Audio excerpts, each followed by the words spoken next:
Tu aizskār to tēmu par to, ka mēs varam palikt vieni šajā ceļā, transformācijas ceļā, ka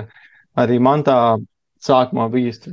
skrēja pat dziedniecēm, gaišreģēm, un tad arī tu teica, ka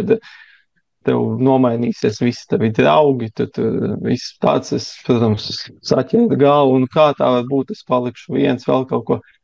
Bet šobrīd, protams, es sasaistos ar cilvēkiem, kas ir manā laukā, tāpēc es esmu šobrīd šeit, piemēram, ko es varbūt pirms pāris gadiem vispār nebūtu reāli, ka es sarunājos un rezonēju ar jums, piemēram, tas nebūtu iespējams. Un šī visā pārmaiņu transformācijas laikā, tas, ko es arī apzinājos, ka katram, protams, no mums ir savs ceļš un vienkārši jāiet savs ceļš. Vienkārši tas, kā sociums mums kaut ko uzspiež vienmēr, bet tev jāatcerās, tev tavs dvēseles uzdevums, tavs ceļš arī mazs bērns. Man šobrīd maza meita, arī viņai ir savs ceļš. Vecāki bieži vien asociē dzīvo bērna dzīvi, bet bērns ir nācis, lai ietu savu ceļu.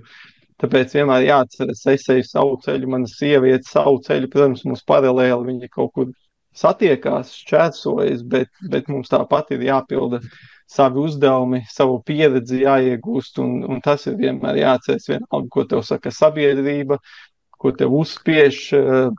kā tevi biedē, tas vienmēr atceries savus ceļus, savi uzdevumi un